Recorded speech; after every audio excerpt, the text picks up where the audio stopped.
С вами канал со сложным названием dachaclubmd.ru, и давайте разберемся, какие пикапы являются самыми лучшими в этом году.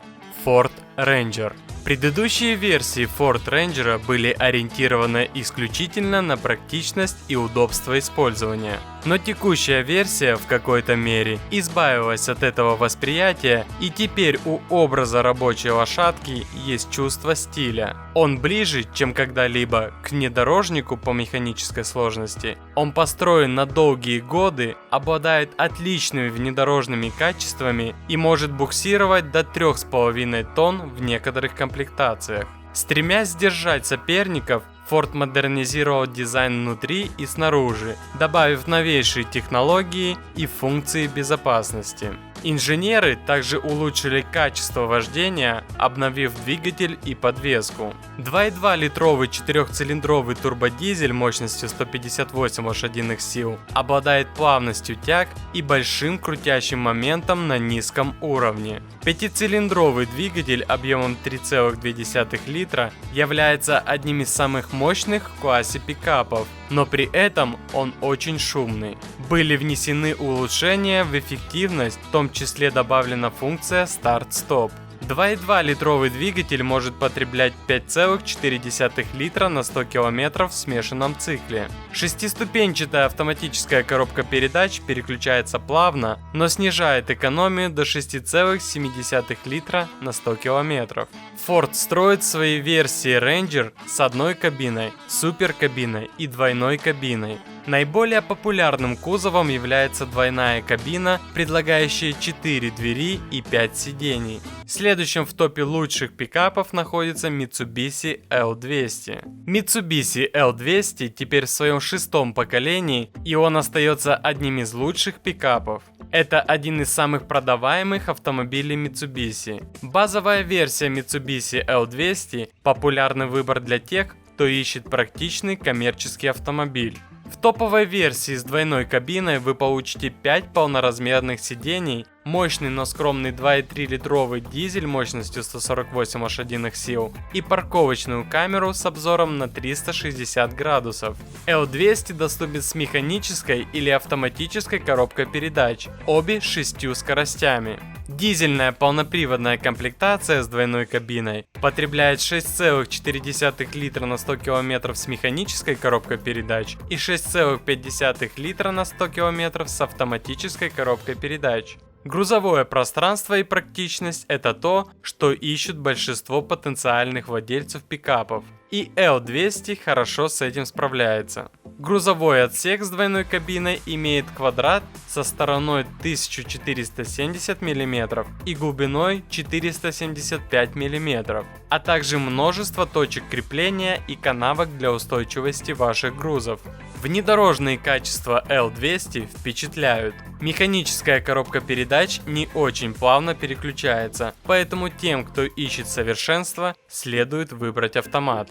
Следующий Nissan Navara. Navara является одним из лучших полноприводных пикапов с двойной кабиной. Это не самый дешевый автомобиль, но коробка передач с низким передаточным числом помогает обеспечить превосходные ощущения от бездорожья. Под капотом находится плавный и усовершенствованный дизель на 2,3 литра, а версия с двойным турбонаддувом увеличивает мощность до 187 лошадиных сил.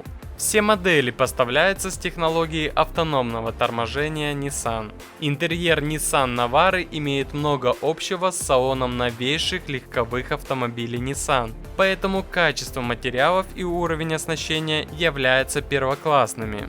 Следующий пикап – это Mercedes X-Class. Если вы хотите знать, насколько важен класс пикапов с двойной кабиной во всем мире, то остановитесь на появлении Mercedes X-класса. Это первый в мире пикап премиум класса с соответствующей ценой и множеством технологий. Если пропустить значок Mercedes на решетке радиатора, то мы увидим тот же Nissan Navara. X-класс во многом идентичен Navara, хотя Mercedes потратил много времени и усилий на настройку подвеса X-класса, чтобы придать ему комфорт, который мы получаем от его внедорожников, а также более престижный интерьер. В целом все получилось удачно, так как X-класс самый комфортабельный пикап из представленных.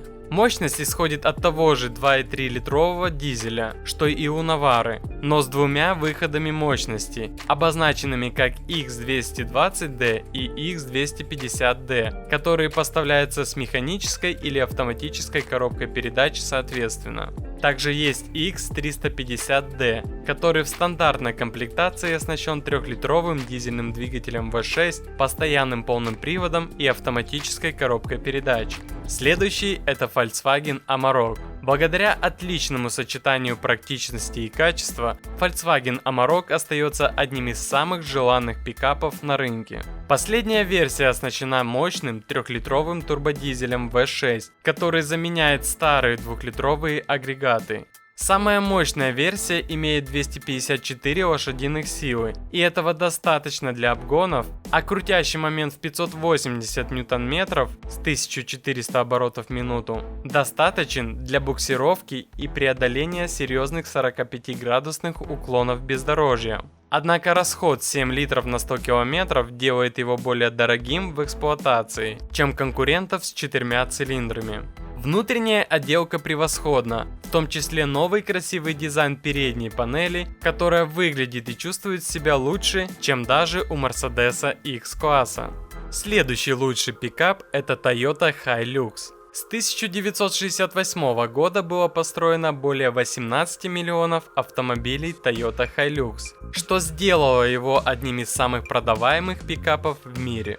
Это икона в мире пикапов, и владельцы в самых суровых местах на земле полагаются на его надежность. Последний Hilux стал больше по всем параметрам. Он может буксировать 3200 кг, и это сильный показатель, но меньше, чем у Nissan Navara. Внутри огромное улучшение по сравнению с последней моделью. Исчезли хрупкие пластмассы и устаревшие устройства. Их заменила приборная панель, которая выглядит и ощущается так, как будто она от одного из легковых автомобилей Toyota. Мощность исходит от 2,4-литрового дизельного двигателя с нормальным крутящим моментом 400 ньютон-метров. Это на 60 ньютон-метров больше, чем у 3-литрового агрегата в старом Hilux. Но это меньше, чем у двигателей некоторых конкурентов.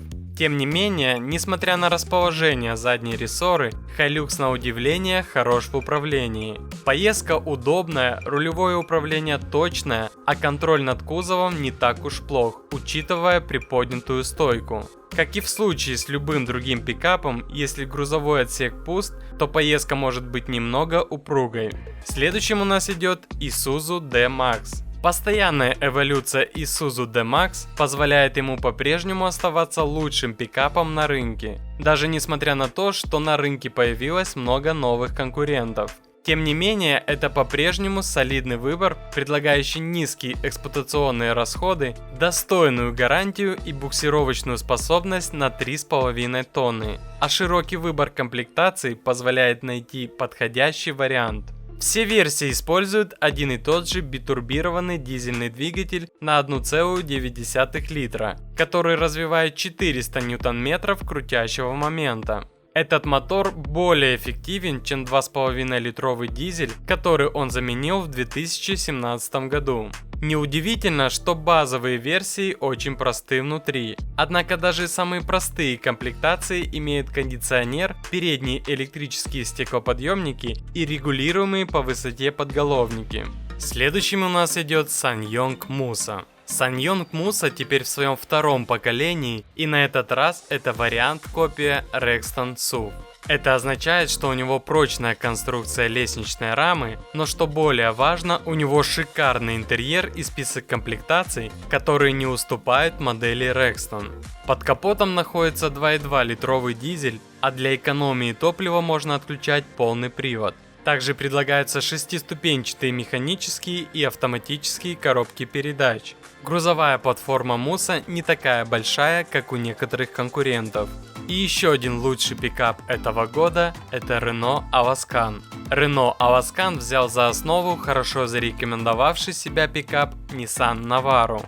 Уникальный дизайн передней части и вариант с жесткой крышей для грузового отсека добавят привлекательности Renault в то время как выбор из двух двигателей и хорошие манеры на дороге дают покупателям пикапов повод обратить на это внимание. Зона полезной нагрузки рассчитана на перевозку до 1 тонны, а также есть 5 точек привязи, которые помогают закрепить предметы. Покупатели могут выбирать между 2,3 литровыми 4-цилиндровыми дизелями, разработанными компанией Renault, мощностью 158 или 187 лошадиных сил. Оба варианта работают с 6-ступенчатой механической или 7-ступенчатой автоматической коробкой передач. Обе версии Renault Avascan могут буксировать до 3,5 тонн. Все Avascan поставляются с выбираемым полным приводом и блокировкой дифференциала. Обычно он работает с использованием задних колес с возможностью переключения на полный привод со скоростью до 100 км в час. На этом все. Не забудьте указать в комментариях, какие еще пикапы вы бы добавили в этот список. Подпишитесь на канал и поставьте лайк, если считаете, что пикапы тоже интересные автомобили. Но если вы хотите поставить дизлайк, то объясните свой выбор в комментариях.